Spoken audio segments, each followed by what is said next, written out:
the cloud.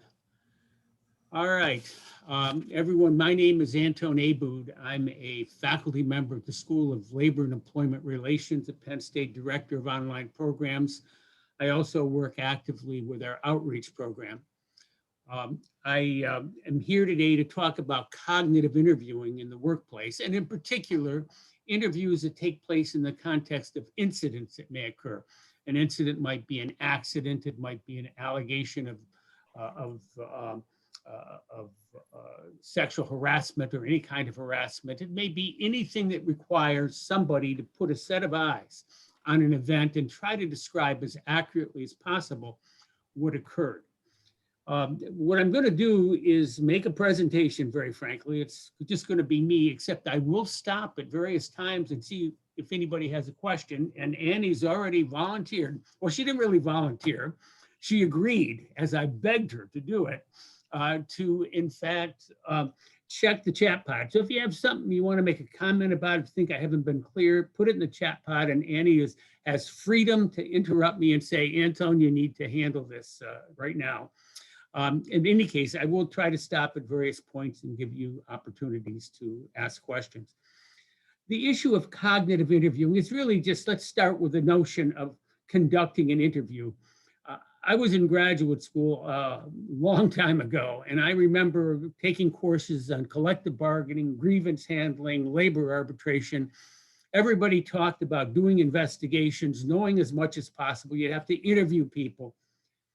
I get out of school and I went to work for State University of New York Central Office. Beverly is where here. She was at Oneonta at the time. We interacted at various points. And I had to go do interviews. I had to conduct investigations.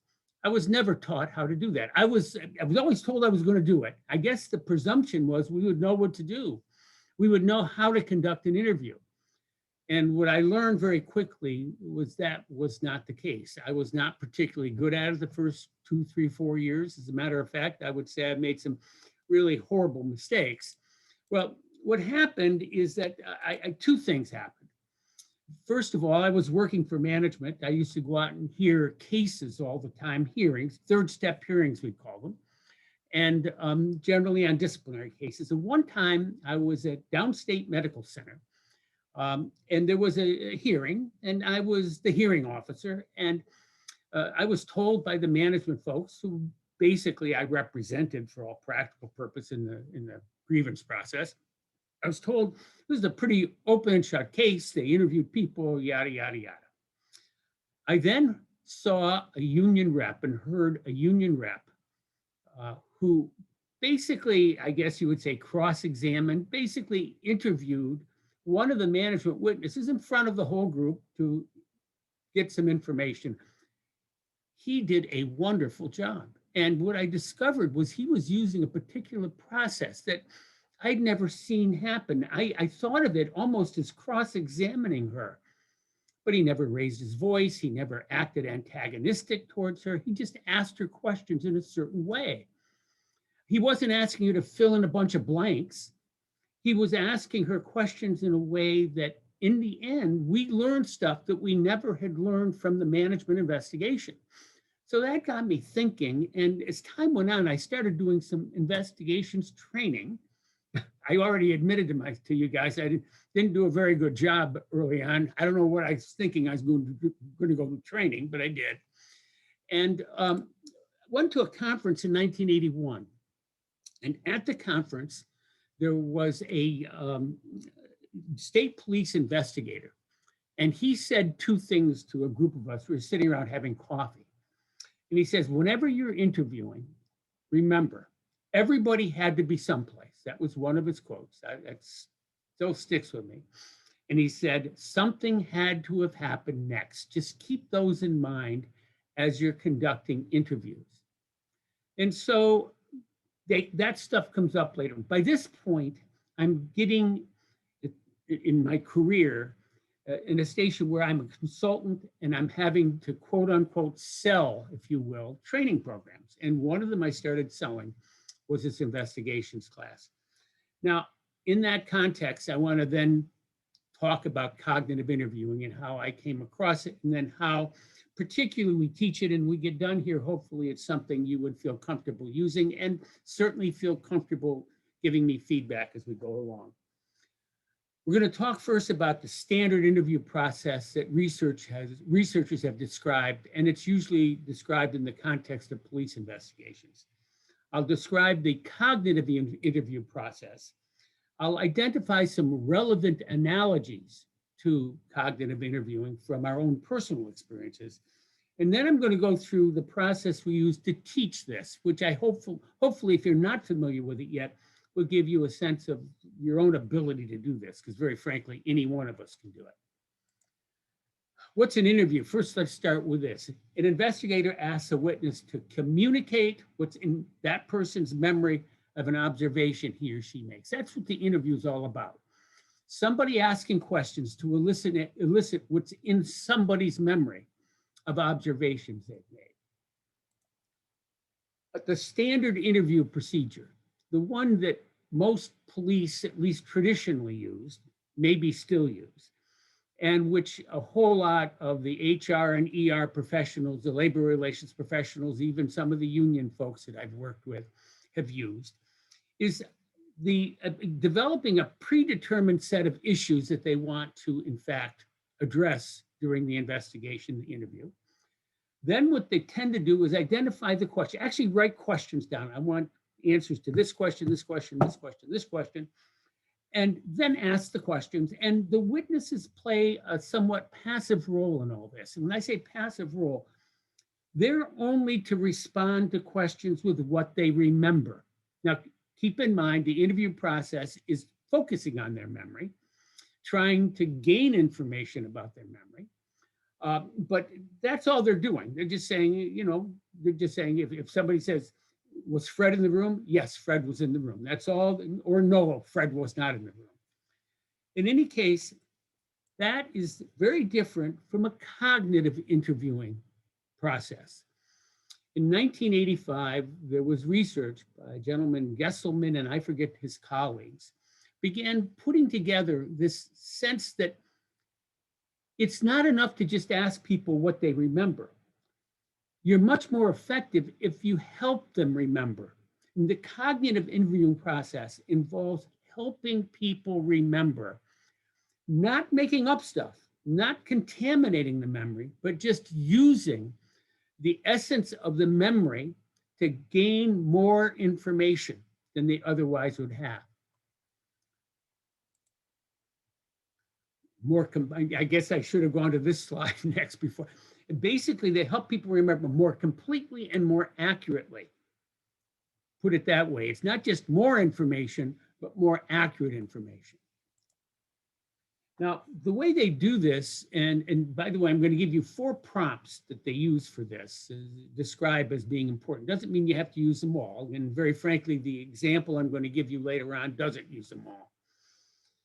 First, report everything. The witness is encouraged to respond as expansively as possible. Report everything, even if you don't think it's important. Whatever comes to memory, just report it. The interview will be conducted in a variety of sequences, sometimes from beginning to end, sometimes from end to beginning of the event. At various times, people who are being interviewed will be asked to change their perspective. How might some other person in the room have observed this event? Just another way of kind of getting them to think more expansively again about what's in that memory. And the idea here is to make connections, hopefully, between pieces of memory that hadn't yet been ignited, that people had forgotten to this point, may be resuscitated, if you will. And then remembering context. Think about how you were feeling that day, putting it in some context. Again, the notion is maybe that will resuscitate some portion of the memory that has been extinct to this point in the conversation. These are all various mnemonics that are used for this purpose, and some more than others. By the way, I just want us to stop here for a minute and understand something. Everybody in this meeting knows exactly what I'm talking about here. They know exactly what Professor Gesselman was writing about in 1985, even if we weren't here in 1985, because there are certain things we do in our lives that actually represent an example of cognitive interviewing. I want you to remember the last time you couldn't find your car keys. Think about this. What'd you do? You went back to a point. By the way, if I asked you right at that moment, where are your car keys? What would you tell me? Michael, well, if I said to you and you lost your car keys, I said, Michael, where are your car keys? What would you tell me?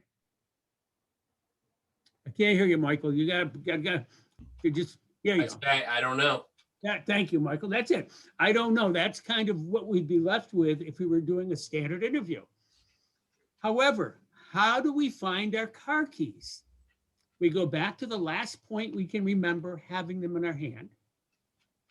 And we then work our way forward very systematically. Okay, I came back from the supermarket. That's it. I pulled in the driveway.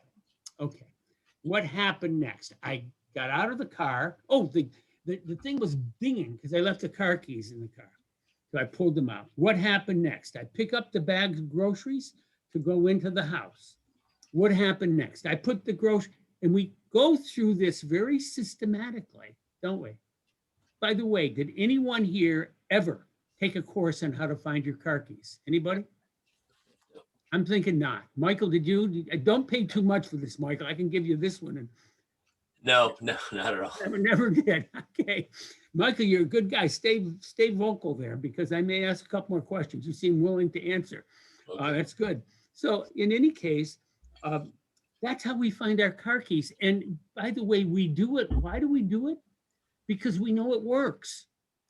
In other words, at the beginning, where your car, I don't know. When we get done, we usually find them. And by the way, if we can't find them the first time, then we go back and start over again.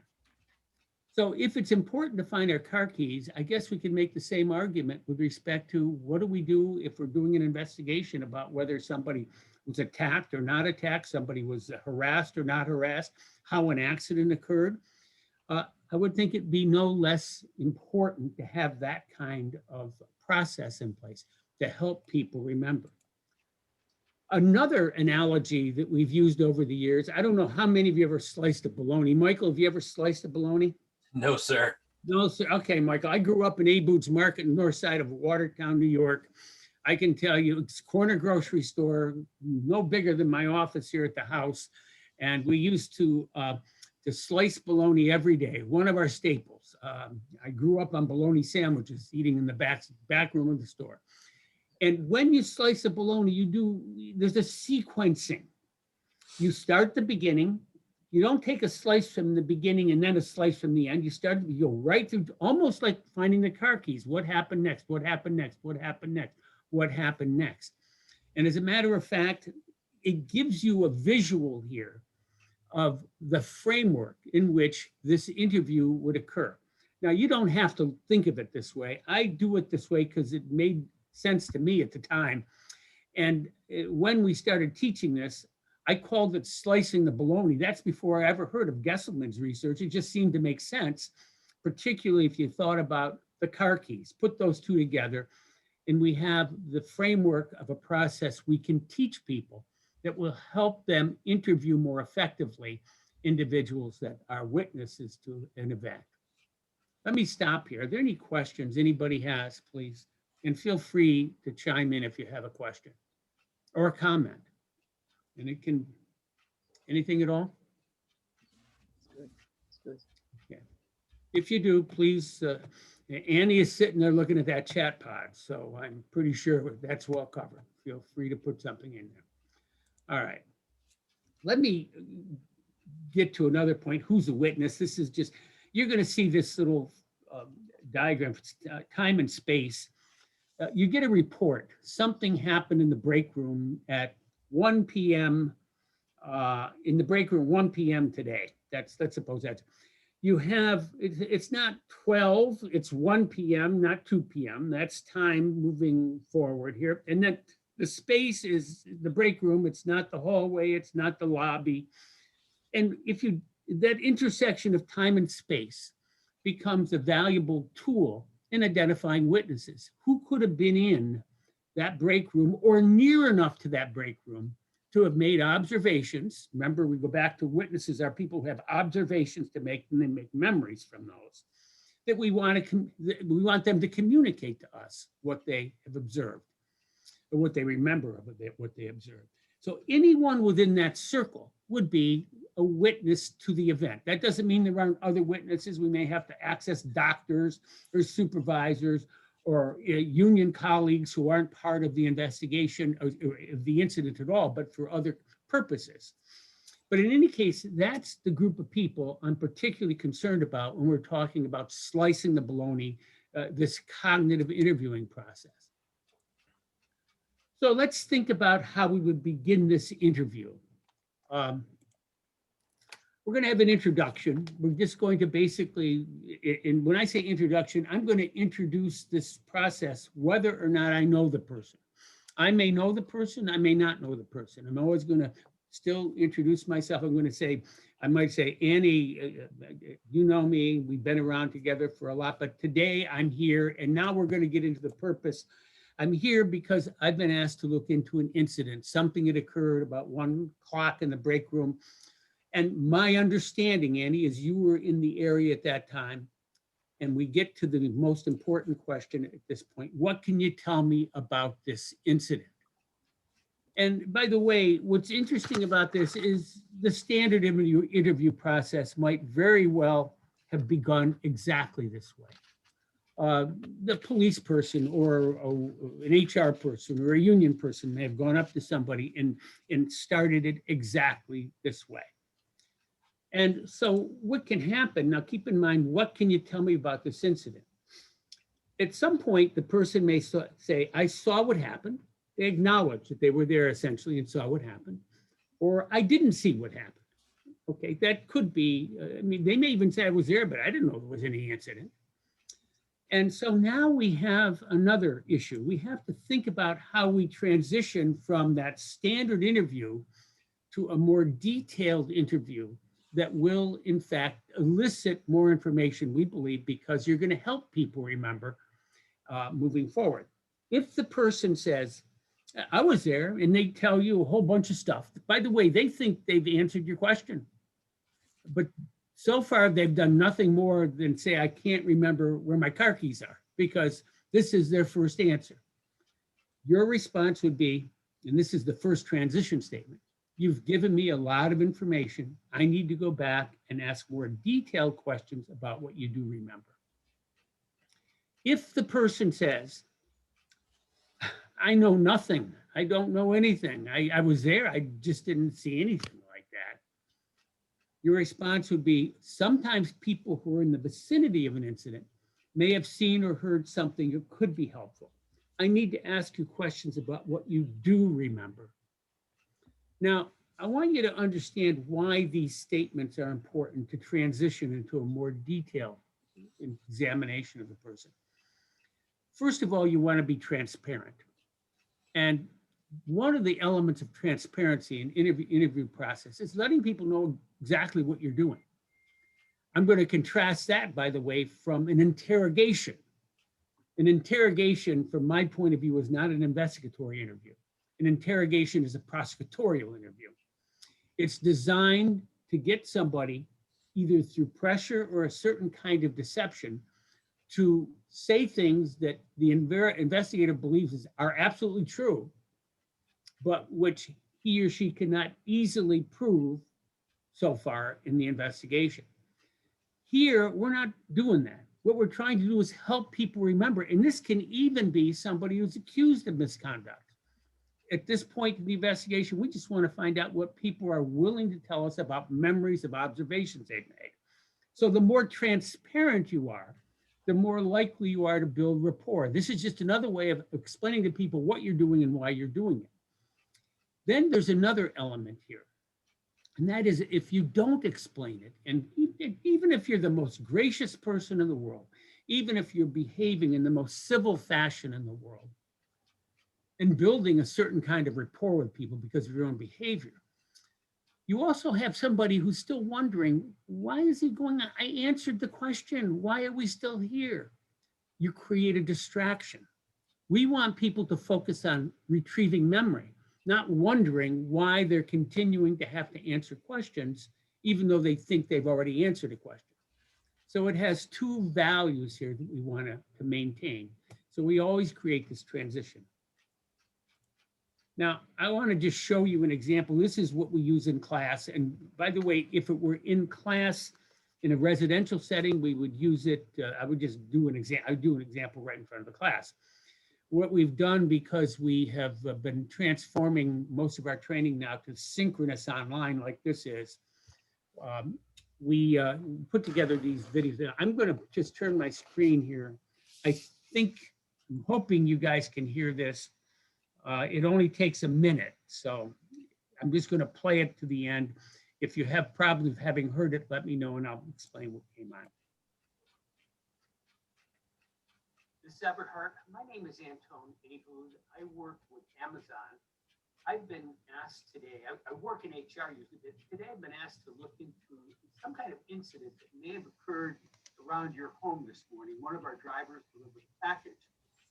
And we have a report that there was some kind of altercation. I'm not sure exactly what happened between him and somebody in your neighborhood. Wow. What can you tell me about that incident? I don't know anything about that incident. I did get the package, but I don't know what you're talking about. Okay. Sometimes people in the vicinity of an incident may have seen or heard things that even we at this point aren't aware are important. I need to ask you some questions about what you did see and what you did hear. And let me tell you in advance, it can get a little tedious at times. So if at any point you say to yourself, I need a break, just let me know and we'll give you a break, okay? Yes. Could you hear that, folks? Yes. Definitely enough to give you a sense. By the way, I forgot to share the screen, which probably would have made it easier to even hear because you could see the lips and so on. But in any case, I won't forget next time. We have one more short example. So at this point, you can see this is the way we begin every interview where we're interviewing somebody who was at or about the scene of the incident and whose memories we want to rely on and help build in terms of information. Are there any questions so far? Anybody? Were you unhappy with my telling her this could be a bit tedious? Beverly, were you unhappy with that? You look like you're holding your chin. And No. I'm just listening. I'm listening intently to you. Yeah, okay, I appreciate it. Jason, you opened. Did you have something to say, Jason? You wanted to add? No? Okay. All right. So let me move forward. And again, the chat pod is being monitored. So if there's anything, please. One of the things, I keep using this analogy to slicing a bologna. And one of the things we have to kind of understand of what is a slice of time, because this gets to the heart of how we observe the world, some of the characteristics of what engages us to the world around us. By the way, keep in mind something. Even as you're sitting there right now, there are bazillions of pieces of information floating around right in front of you. Some of them on your display screen, some of them happening maybe outside. Maybe there's somebody's running a lawnmower outside. I don't know. Maybe something's happening in another part of the house you can hear, or the office. At some point, there are bazillions of little pieces of information. And they all affect us very, very differently. But let's understand how all that stuff interacts with our perceptions to create a slice of time. What I have here is the diagram that we use in the training. And you're going to see we have room A, room B, and we have somebody who's at point 1. And let's suppose this witness says to you, I was at point 1 and I went over and walked into the room B to point 2. I was there for a while. So, okay, what's the first slice of time? First slice of time is going to be you're in room A and you're at point 1. What are you doing at point 1? Well, I was sitting there reading a book. And who are you with? Nobody. You get a couple standard questions establishing what was occurring at point 1. That's the beginning of that slice of that bologna, if you will. What's the next slice of time? Well, what happened next? I got up and walked to the door. Now think about that. is somebody sitting there reading a book, all of a sudden now they're going to stand up, this person, and walk towards the door. Keep in mind, there are bazillions of pieces of information in that room. You can't see everything at once. I don't know how many of you have seen the YouTube video about the people passing the basketball. Anybody seen that? Selective attention, Dan Simons, and you have people passing the basketball, and you're supposed to count the number of passes. And in the course of that, a guy in a gorilla suit, maybe a woman, I don't know, in a gorilla suit, walks into the middle of this group of people passing the basketball, waves to the crowd, you and I, and then leaves. I have used that probably 50 times in different classes. I prime the group by saying, by the way, I want you to count. Can anybody in this room count? Let's prove it. Tell me how many times this basketball has been passed. And when we get done, nobody, I say nobody, most people don't count all the passes correct. Doesn't matter. Because the real question is, did anybody see the gorilla? And I got to tell you something. Probably on average, more than 50% of the folks never saw the gorilla walk right through the middle of this crowd. Now, that just illustrates the difficulty in observing when you are confronted by bazillions of pieces of information. And in fact, you're paying attention to some and not others. So now the person who'd been reading a book stands up and starts walking toward the door. The person is going to have in his or her view different pieces of information, different pieces of those bazillions of pieces that are likely to attract his or her attention. They all can't attract his or her attention. And we don't need to anticipate which will. All we have to do is say, okay, here's another slice of time. So sitting at point one, now we're walking to the door. We're seeing other things. Now, next slice of time, walk through the doorway into the hallway. You enter a new location, whatever it is. We tend to look around pretty casually, probably in most cases. We're not looking for a killer here. It just, we walk into a hallway, who's around, and that's another slice of time, should be probably the third slice of time. Then we walk into room B, again, another location. And then we walk over to point two. We're paying attention to point two. And then we get to point two and we stop. And that's where the person says, I went to point two. What were you doing? I'm making a cup of coffee. Now, take a look at these little black dots. In this context, the line represents the coincidence of time and space. Put differently, this little black dot happens before this little black dot, both in terms of time and space. You get to point two, and all of a sudden, space is stationary. Time is still moving.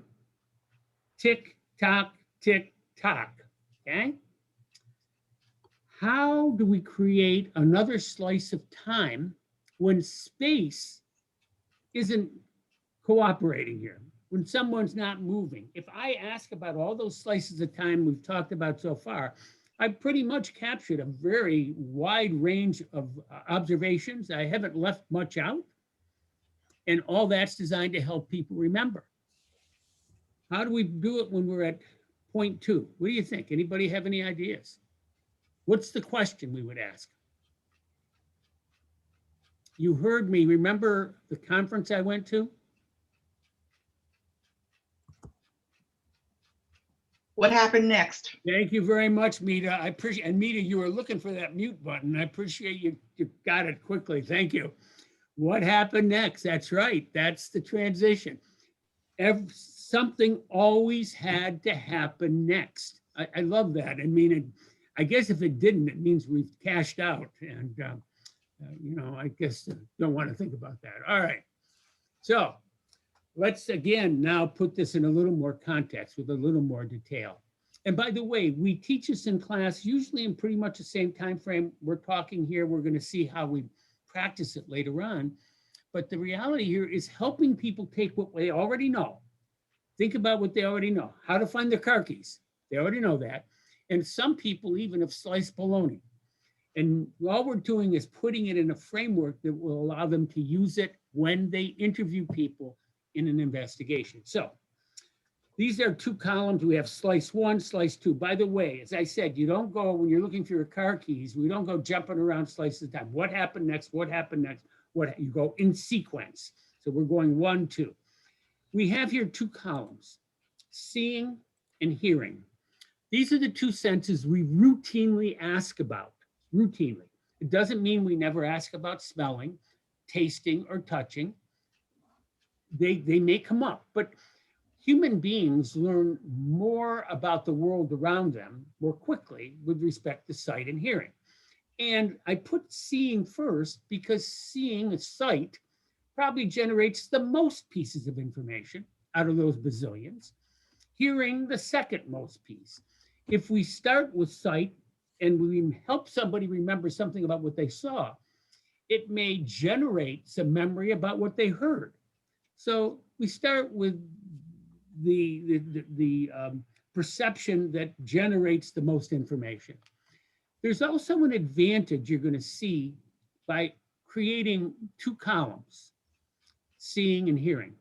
Because if we're asking about seeing in slice number 1, and we get done asking about sight, we know as an interviewer that now we have to go to hearing in slice number 1. When we finished hearing in slice number 1, we can go, now we know we have to go to slice 2, sight. There is a cadence, if you will, that helps people stay organized. One of the things I used to hear all the time from interviewers is, I never know when I'm done. I never know when I'm done. Well, if you are in slice, whatever let's say the last slice of time is 8. If you're in slice 8 hearing and you've finished it, you're done. So it's a way to stay organized, a way to know that you've been thorough because you finished it. Now, you're in slice 1, seeing. We always start with the question, what did you see? Now, that's a very general statement. What did you see? Could include people, events, objects. We always start with that because that way we're getting the most. It opens up the whole universe to the person. And we continue asking, what did you see? What did you see? What did you see?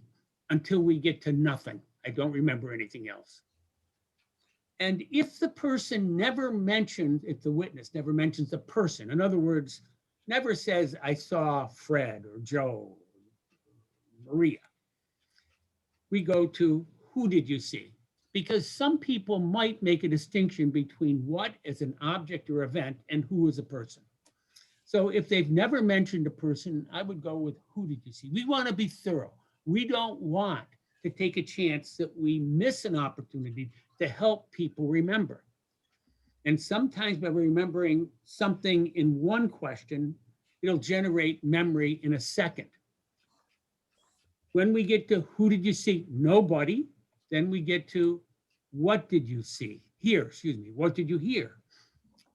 And here, in this case, most people don't make a distinction between hearing a sound from, for example, thunder, or hearing a person. We don't make a distinction between what and who in this case. And when we get done with what did you hear? Nothing. The next question, Mita, is what?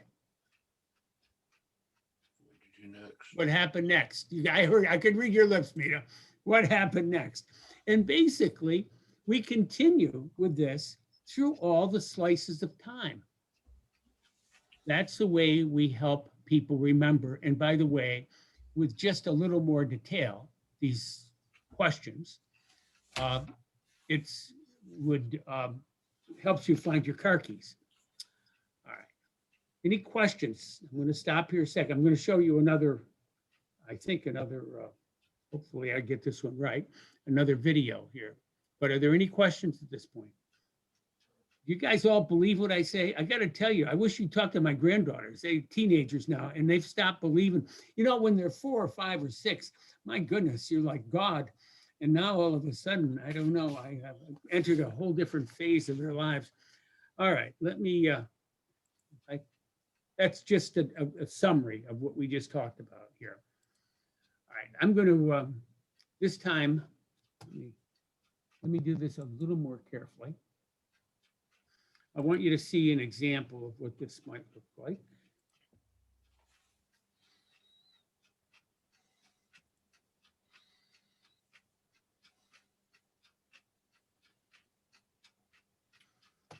I'm going to share a different screen. Has ever heard, Nope, we know the package was Wait a delivered minute, at wait a 8:50. Wait a minute. Okay, I'm going to share a different screen.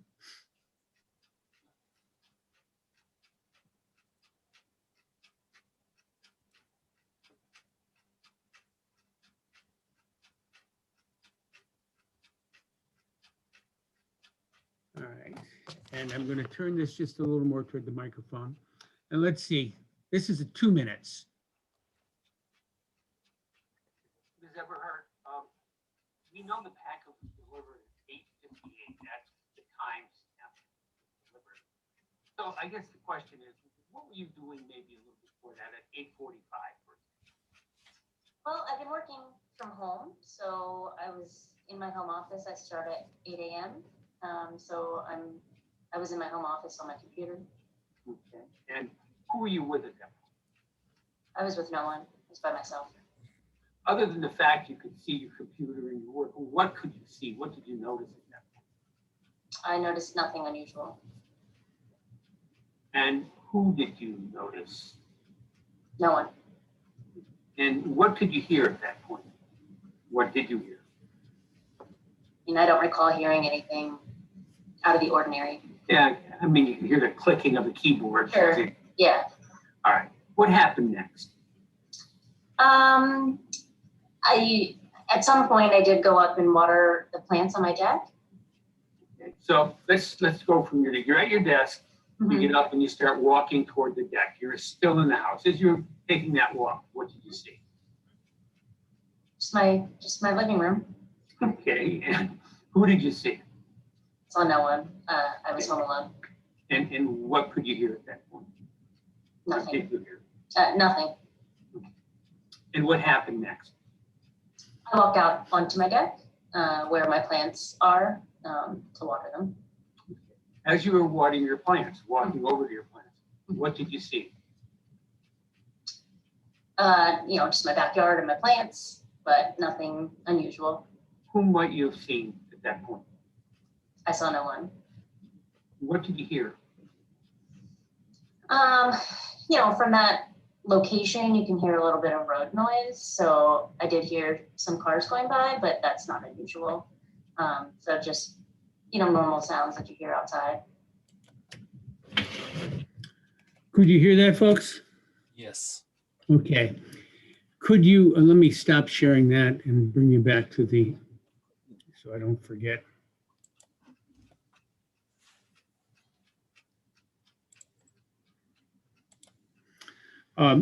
Could you see the sequencing of the questions? Could you feel that cadence that was going on? I mean, if you couldn't, just say so, please. Don't feel free to pop in here with something that is contradicting what I'm suggesting you should be hearing. The idea here was for each slice of time, every time she was in a different position to observe the world. What'd you see? Who'd you see? What'd you hear? I think from your point of view, you may have said, well, she's not remembering it. She's not giving you any information. Well, she, I think, is. Although I got to tell you, sometimes I have to, even in doing a role play in class, I have to assure people it's okay to say, I don't remember, because a lot of what goes on in the world around us. You ever walk down the hallway, get to the end of the hallway, and not remember seeing, and remember seeing nothing in that hallway? Because you were thinking, or it's okay if somebody says, I can't remember. You have to assure folks it's okay. Jason, did you have something? I was just going to ask, instead of repeating the same questions, did you hear anything? Could you mix up the questions and ask someone, can you remember seeing anything at that point? Or was there anything you recall hearing instead of saying the same thing over and over? Well, I tell you what, Jason, you're not the first person to ask that. I think the key would be to stay in sequence and be asking about the slice, you make sure you're not jumping around. I can't tell you you couldn't reorganize the content, the syntax of your questions a bit. But I think the key is to be consistent with what you do. And sometimes maybe what you're suggesting, maybe, are you thinking that it would break up the tedium of it all? Yeah, I can't tell you. So Yeah, I'm just wondering if you have to say it the same way instead of saying, what did you hear at that point? You can say, what did you hear at that point in that slice of time? But then the next slice of time is, can you remember hearing anything at that point instead of the same wording? if one of the things we've tried to preach in the class, but look, I have nothing that works all the time for everybody. I just don't. But I will say, one of the things we try to preach is using open-ended questions. And if you were to say, can you please tell me what you saw? That's very frankly the equivalent of it all. It's just a nice way of saying, what did you see? And if you want to do that, no problem. Okay. If you ask, on the other hand, did you see anything? That's a different issue. And that's a variation. Yeah, it's easy to say no. I learned that from my dad. I won't bore you. I won't have enough time to tell the story, but my father's grocery store, when I asked somebody, can I get you something else? And I've never always asked him, what else can I get you? Because otherwise they'll say no before you can. Nobody wants to be there.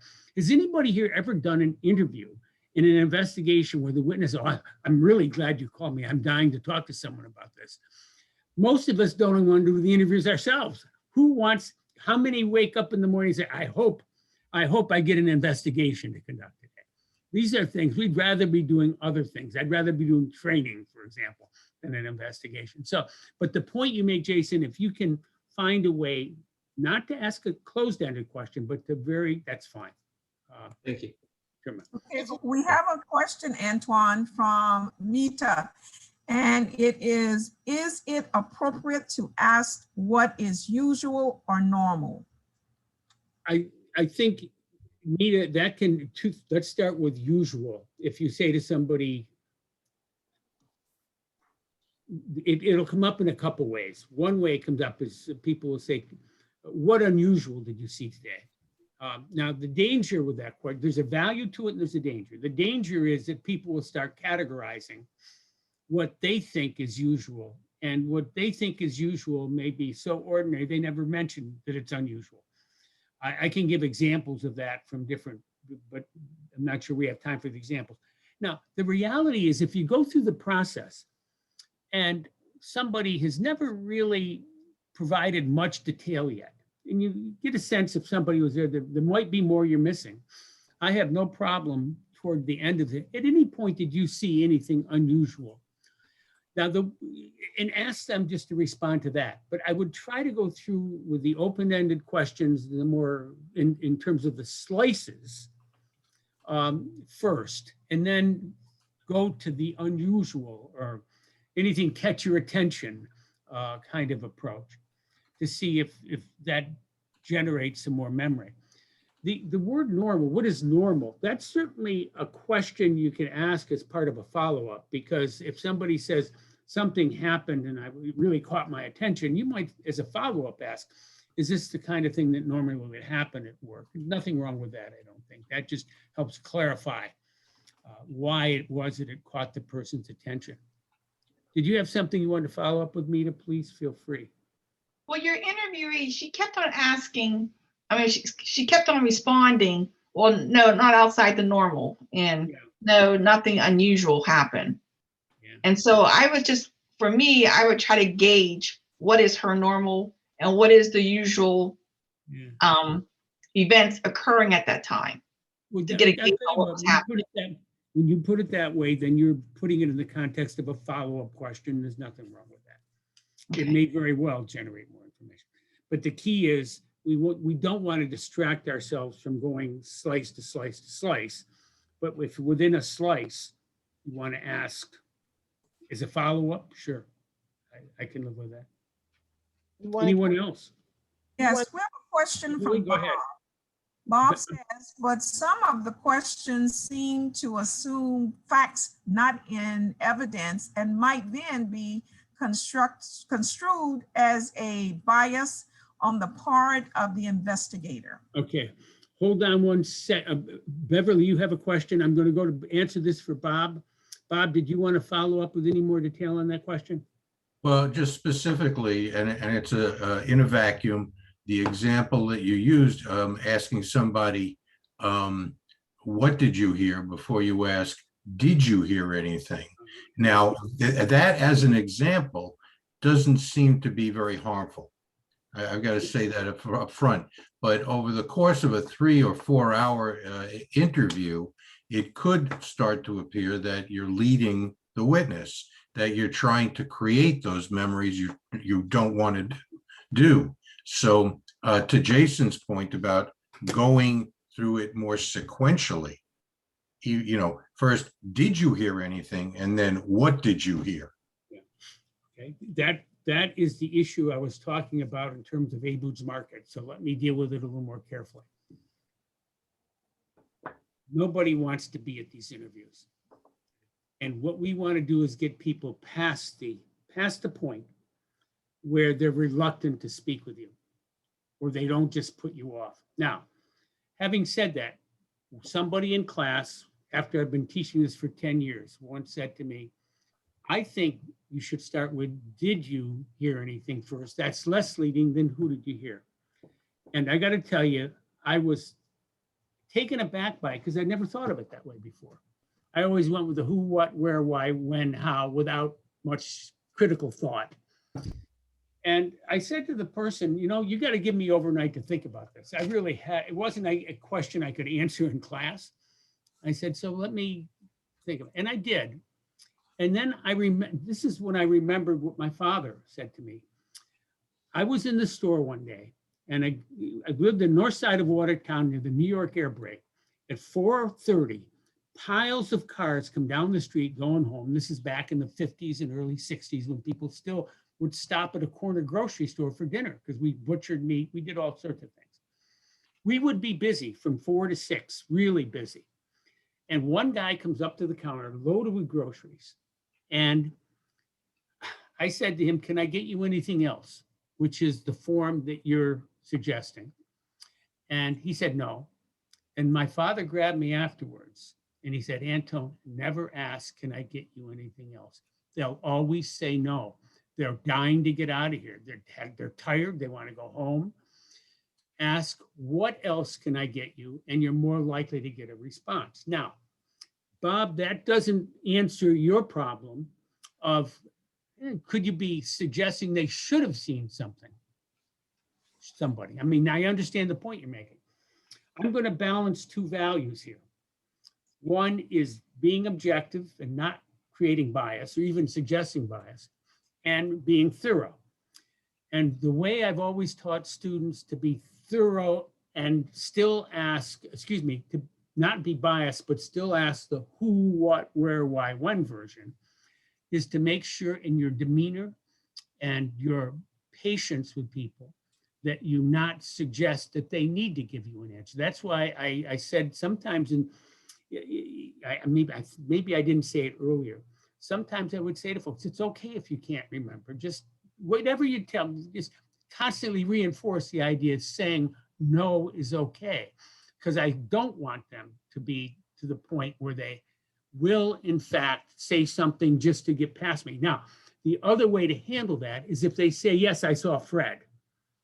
Where was Fred? What was Fred doing? What else can you remember about Fred? To see whether they really remember Fred or just trying to find something to say to me to shut me up. But I understand the point you're making, and it's something I've had to deal with. And I guess, very frankly, if you were doing this, the important thing is staying in sequence, slice to slice to slice to slice. And I think it's still important to start with the open-ended questions, but I've probably been as convincing as I can be, if at all, with respect to the point you're making. I respect the point. It's not the first time people. Okay, thank you, Bob. Beverly, you had a question. No, I was just going to say that the key is to keep them talking and not to shut them down, right? Yeah, yes. People can just say, I told you all I know. Yeah, that's the key. That's the key. Thank you, Beverly.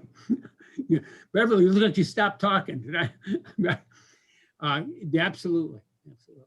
Anyone else have a question? Let me see what more we have here. We're almost done. By the way we handle this then, and we do this whether we were in person or we do it synchronously online, is we put people into groups of threes. One person plays the witness, one person plays the interviewer, third evaluates using a checklist. We then let them work together for a while. By the way, interviews, I can tell you right now, I could conduct an interview with virtually anybody here, sitting here, if there's been an incident in a particular location, probably in 20, 25 minutes. I think it's rare that we actually do something to conclusion that takes longer than that. It seems more tedious. It seems longer. It flows pretty quickly.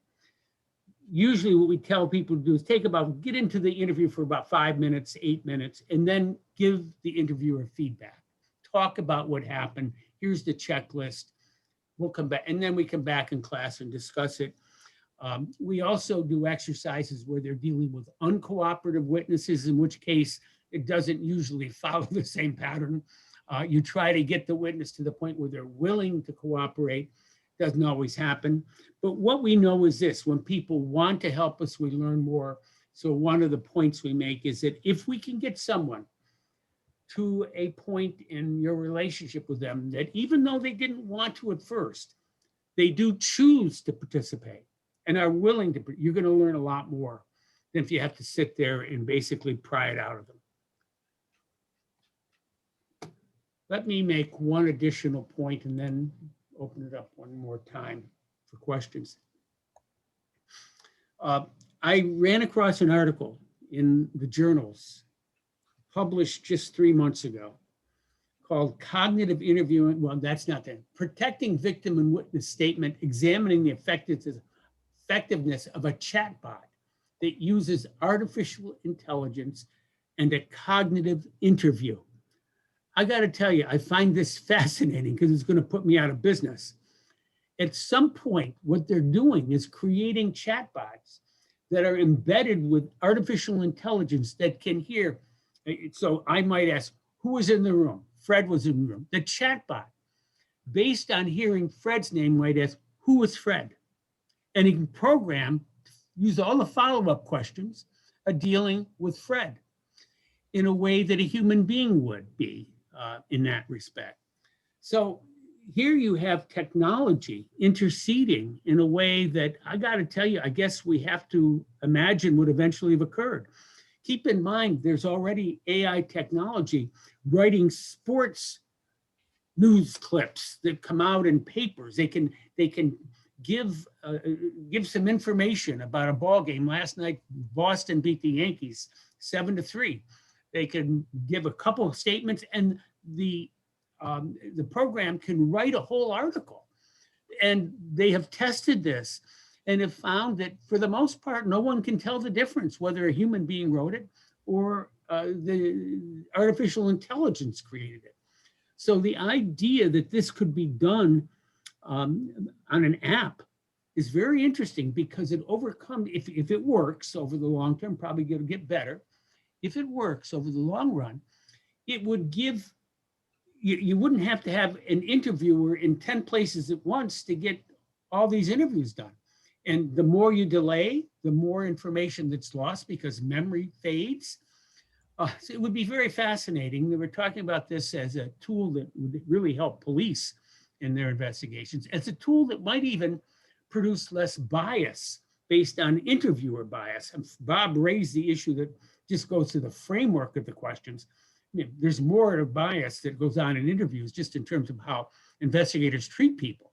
And we know that. So this is just a fascinating piece. And by the way, the slides that I have, I can send anybody who wants to. Let me put my email address in the chat.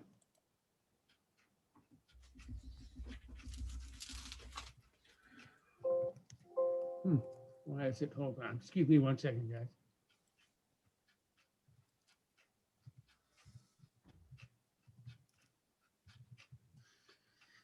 I just put my email address in the chat. Anybody who wants these slides, and I have articles at the end of the slides, so 7 or 8 articles, citations that you might want to take a look at. Interesting stuff. I find it particularly fascinating. Who else has a question, a thought, anything at all that you'd like to chat about?